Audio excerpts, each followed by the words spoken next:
Welcome to the Midlife Academy podcast. I'm your host, Bree Smith. Over the past 6 months, the Midlife Academy has convened three dynamic learning cohorts. These are people looking for community support and strategies for navigating transitions in midlife and renewing a sense of purpose. One of the themes that has repeatedly come up among our Midlife Academy participants is the significant role that caretaking plays in their lives. Today, we devote an entire episode to an important discussion about caregiving and caregivers with the help of my guest, Allison Breininger. Drawing on her 14 years as her husband's caregiver and 20 years in education, Allison changes the way caregivers are seen and supported through her nonprofit, The Negative Space. Allison Breininger, welcome to the Midlife Academy podcast. Bree, thank you so much for having me, and thank you for shining light on caregiving. I'm always thrilled when people are willing to give this amazing topic, important and often overlooked topic, airspace. So thank you for that.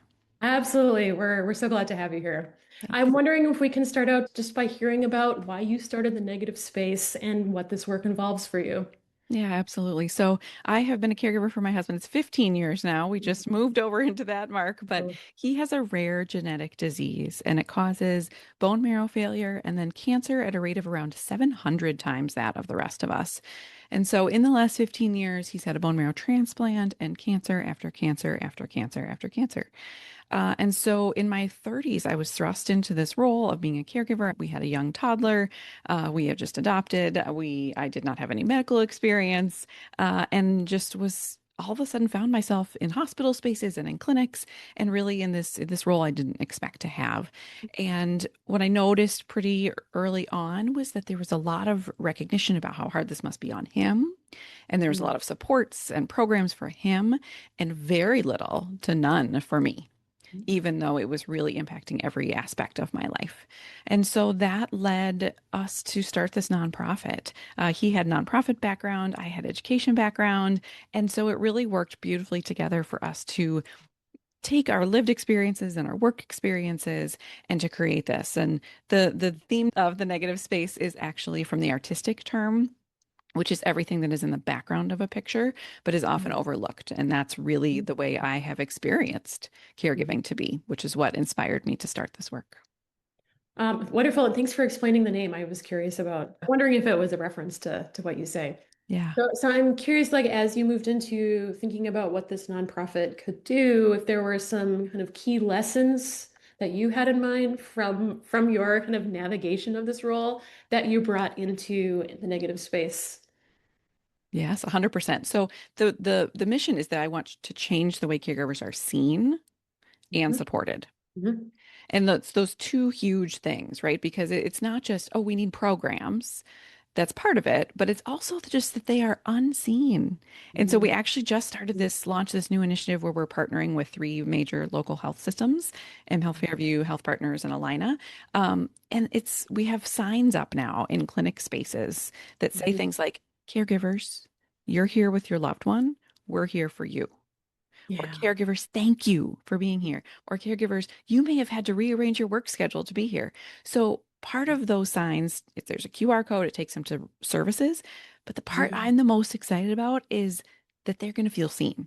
They're going to be Mhm. sitting in that chair and they're going to look up, read that sign and be like, oh, someone sees me, someone acknowledges that I'm doing this, and Mhm. someone's thanking me. And so that's a huge part of what I learned is that they just want to be seen and they want to be supported.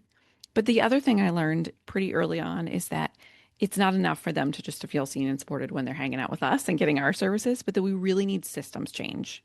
Mhm. And so that's why, the signs are up and hopefully those will, impact nurses and clinic supervisors and people like that who will see them and change the way they're working. That's why I do a lot of professional development with medical students and medical professionals, right? And faith leaders, because that was the other thing I noticed is that it's a systemic problem. And it's Mhm. not enough to just create this little nonprofit that a few people can benefit from, but that we Right. really need systems change and need everyone to start seeing and supporting caregivers. Wonderful. That's incredible. Thank you. I like how big you're thinking there. Absolutely. Hmm. Yeah, because it needs to happen. Right. It's a need. There are 61 of us caregivers, 61 million caregivers in the United States. And I would guess that's actually even a low estimate because I think a lot of it's very people underreport. And so this is a dire need. They often say that caregivers are the next patient. Oh, wow. Yeah, Right. I mean, just sit with that for a second, right? Yeah. That we Yeah. it impacts our health and our well-being so much that often we end up being the next patient. And so we need to go upstream and start making some changes so that these caregivers don't end up being the next patient. Right, right. Well, thinking of our podcast focusing on midlife and our work with the Midlife Academy, your nod to health, I think, is really important here. Yeah. Midlife is a time for rethinking many things and where a lot Hmm. of transition and change may be coming at us, whether we like it or not. Sure. Career change, health, relationships, and then often this caregiving role comes Yeah. into our laps. How does that factor into the mix when folks are maybe juggling a lot of these changes at once? For sure. So there's a term you may have heard of called sandwich caregiving. And Yeah. so a lot of people Yeah. in this midlife are doing that. And then what that means is they're likely caring for parents and kids, or Mhm. maybe it's grandparents or grandkids, right? It's just all these levels. And so, I described my caregiving role and that's like highly medical, but caregiving encompasses all kinds of things. And so it's getting your kids to their soccer games and it's going to your grandma's assisted living thing and filling up her pillbox on Saturdays, right? It's all of those things and those hours add up. And what Mhm. I hear from people, especially in this time of life, is that they just feel like they're being pulled in all the directions. They're spinning all the plates and they're not doing any of it well, is what they feel like. So if Right. they're at work, we know that 61% of caregivers are working on top of caregiving. And so if they're at work, they're distracted, right? Mhm. They're waiting for that next phone call or they're taking someone to an appointment or they're leaving early for a kid's conference. And caregiving might mean that they don't go for a promotion because they Mhm. know they don't have the bandwidth. They might, I know for me, I travel, like there have been travel opportunities that I have had to turn down because I don't know what Yeah. my caregiving life is going to be like. And so often caregivers have to leave the workforce or they have to decrease their hours. And so it's this time of life where maybe you're thinking like, I should be, this is the top of my career. I should be like increasing. But all of these life things come at us. And then that might mean, oh, I can't actually go for the work thing that I had hoped for, Mhm. or even a new job. Mhm. Like it might be too stressful for me to take on a new job at this moment because the rest of my life is so unsteady. And so Mhm. it really, at this moment that's supposed to be sort of this like pinnacle career-wise, Right. all of these other outside forces are coming in and can impact the decisions that we make and the choices that we make. Right. So I'm curious about, getting to the place where you can kind of recognize all that you're kind of trying to balance, like Mhm. how to manage that stress and think about prioritizing Sure. all of the kind of claims on our time and Mm. alongside our own health. Yeah. Mhm. Yeah. I wish there was a really beautiful, easy answer that I could Yeah. give you, right?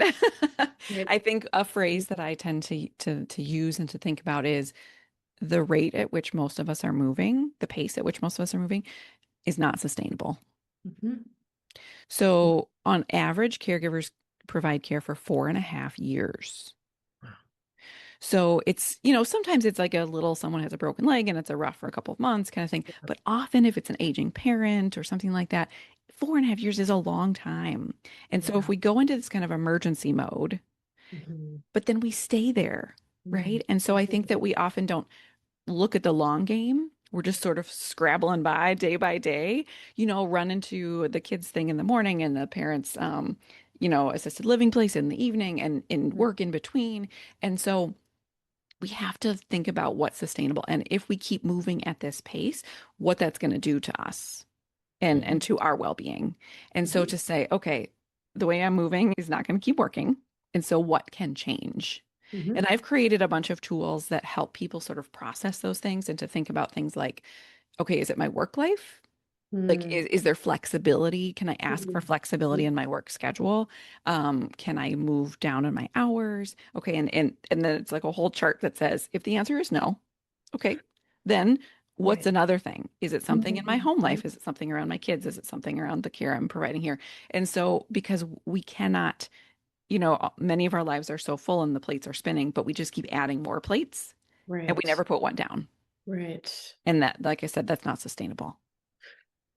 Right. Yeah. And many folks I've talked to, I feel like have reached this point of exhaustion, Yeah. Burnout. physical Hmm. burnout, right? Yeah. And for them, I think they have so many plates that Yes. they don't even have that space to take that moment to think Yeah. like, what do I do? Um, Yes. Once again, like an impossible question, but I'm curious what you might say to those facing burnout on these levels. For sure. For sure. Mhm. And I'll share with you because I've, again, have created lots of tools around Yeah. these things. Yeah. And so I think part of it is, first of all, to recognize like, okay, I'm burnout and this Yeah. can't keep going. Yeah. Something has to change. Like I Yeah. think just even realizing and saying that out loud, and that there are small changes, right? So I think some people think, okay, I'm so burnt out. I guess I have to quit my job. And that Right. there are small changes that can be made. I actually got an Mhm. email the other day from a caregiver who said, I'm a nurse during the day. I'm caring for a friend who has Alzheimer's, and my mom's in a nursing home, and I am burnt out. Like I can't. And so I sent her a number of tools, a little menu, and I said, here, try this or try this. And one of them was a meditation that we've created for realistic self-care for caregivers. Because people say to Mhm. caregivers, don't forget to take care of yourself. And that's Yeah. not helpful, right? Right. And so what does that Right. realistically Mhm. look like? What can that look like? And so she wrote back and said, I listened to that meditation and I realized I forgot about breathing. Oh, oh, oh.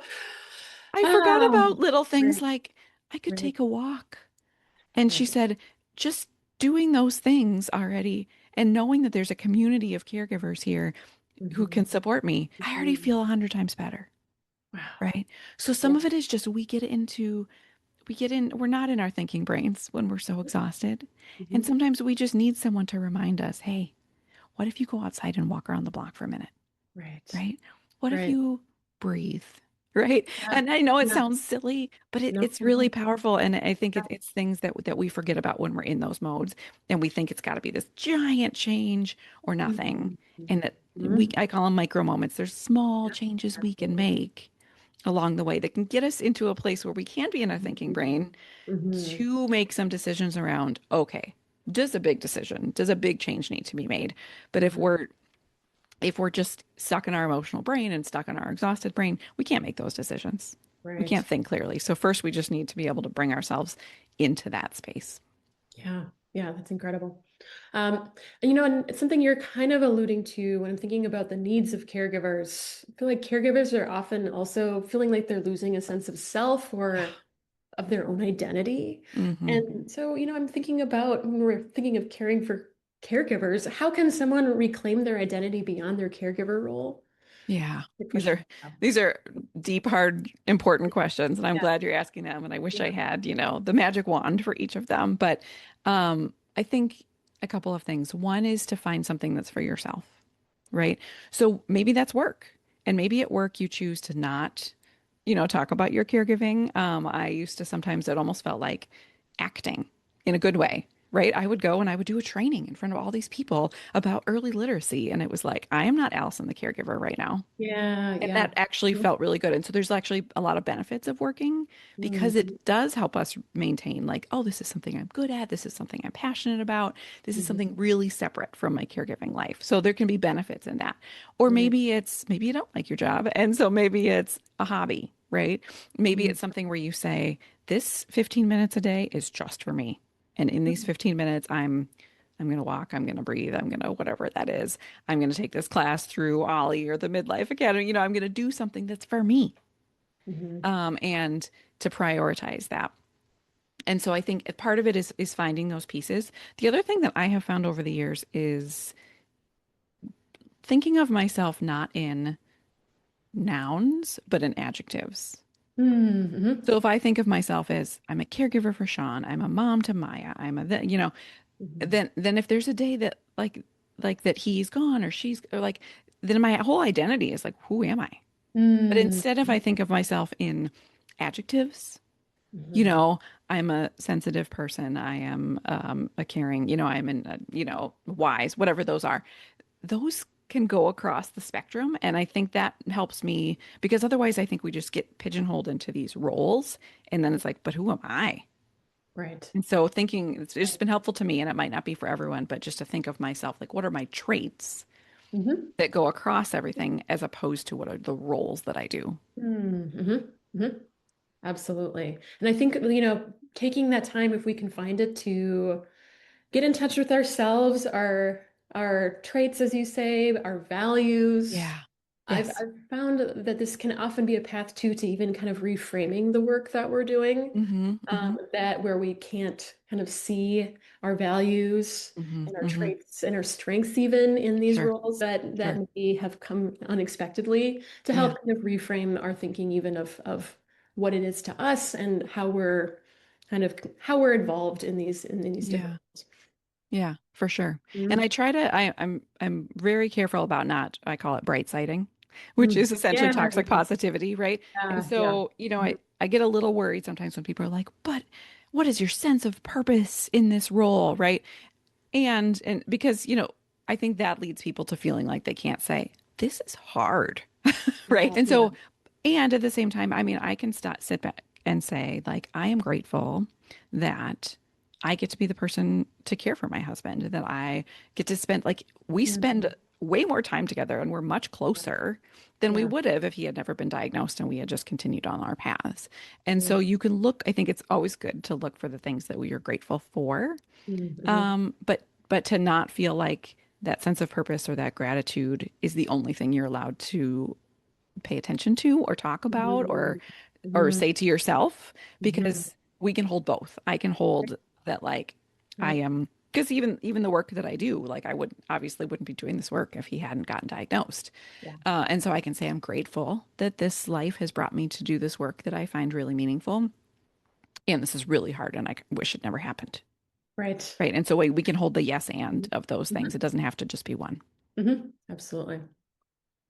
I'm thinking about folks that may be listening to this podcast that are not currently in caregiver roles, but maybe Mhm. have close friends Yeah. or others in their orbit that are and are wondering how they can Mm, support the caregivers in their orbit. yeah. And to hear it from you as someone who's thought a lot about being on the caregiver side, I'm really curious what you might say to them.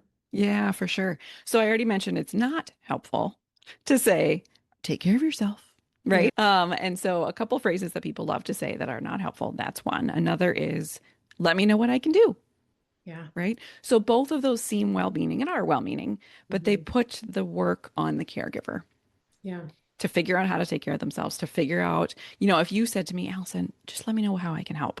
I would have to figure out, okay, does Bree right, cook? Does she right. drive? Does she like dogs? Does Right. she really mean it? Like how Yeah, busy, right? Like yeah. I have to do this matchmaking in my head and I don't have Mhm. capacity for that. Right. And so instead to be really clear, like if Mhm. you said, Allison, I love cooking and I would love to bring your family dinner. Would next week, Tuesday or Thursday work better? Yeah. And then Yeah. I was just like, oh, okay, Yeah. sure. And so to be really clear, or to have a friend who says, I really like fixing things, I'm really handy. Are there things around your house that I can come and do? I Mhm. know your kid is going to soccer practice. Can I drive them? You know what I mean? Like Mhm. just offer, be really specific in your offer. Yeah. The other thing is to, or like with the self-care thing, instead of saying take care of yourself, to say, hey, would it be helpful if I came and sat with your person for an hour so Mhm. that you could have an hour, take a nap, take a shower, take a walk, like whatever you need? And so to help them Mhm. to be able to meet those needs. My favorite quote, let's see if I can say it correctly, is shouting self-care at those who need community care is Ah, how we fail them. yeah. Yeah. It's Nikita Valerio is Mhm. the person who said that. But I mean, so instead we can provide community care by saying, hey, I would love to come sit with your person, play chess with them, take them for a walk, and give you an hour to do Mhm. whatever it is that you need. And so Mhm. those specific offers. The other thing is to be careful that we don't bright side. So if you hear me talking about how hard it is that I'm caregiving, that Mhm. might be hard for you to hear me say those things. It might make you uncomfortable, right? And so if you're feeling uncomfortable, you might feel like you want to come back and say, well, Allison, at Mhm. least he's still alive. At Yeah. least you have good doctors, at least.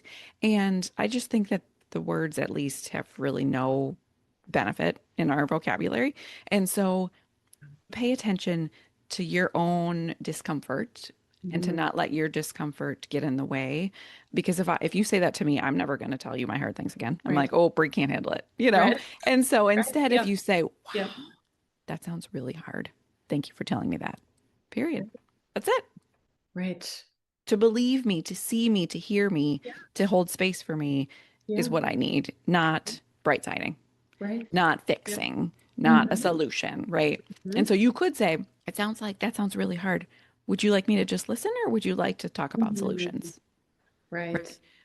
But too often we get uncomfortable, we the listener, and so we bright side or we throw Mhm. solutions, and that's not what the caregiver needs. They just need someone to listen, to validate, and to Yeah. help in a really specific way. Yeah. Wonderful. Thank you for sharing that. And this idea of community care, I think, is Yes. just a really, really wonderful kind of note for us to end on here. Yeah. And I hope folks can kind of take that with them and think about Hmm. what that means for their communities. For sure. Absolutely. Yeah. May I just share? I've referenced a couple times some tools. And so is it okay if I just share how people can find those tools if they're interested? Please. Yeah, that'd be great. So our website is thenegativespace.life. And within that, you can find we have a podcast called In Sickness that's all about caregiving. We have virtual support groups. I do one-on-one coaching, but there's also something called the storyline. So if you go to the storyline, there are certain sections. And so a couple of the ones I've referred to today, one is working while caregiving, another one is realistic self-care. And so you can click on that. And then within that, there's all these tools that we have created specifically for caregivers. There's videos and reflection questions and processing tools and meditations and all kinds of things. They're all free. Mhm. But it's just to help you sort of think about, okay, if we're in this moment of the pace at which I'm moving is not sustainable, what do I do? You Yeah. can go to the working while caregiving or one of the other ones and just sort of find the tool that meets your needs best and sort of start to work through that because it can help you get into that thinking brain that I was talking about. Right. Right. Wonderful. Negativespace.life. Hmm. Yep. Excellent. Yeah. Wonderful. Well, thank you so much for joining us today, Allison. It's been a pleasure Yes. talking with you. Yes. Thanks Mhm. for these important questions. I appreciate it. Course. All And to right. learn about upcoming Midlife Academy courses and find other podcast episodes and webinars, you can head to midlife.umn.edu. Thanks for listening, everyone.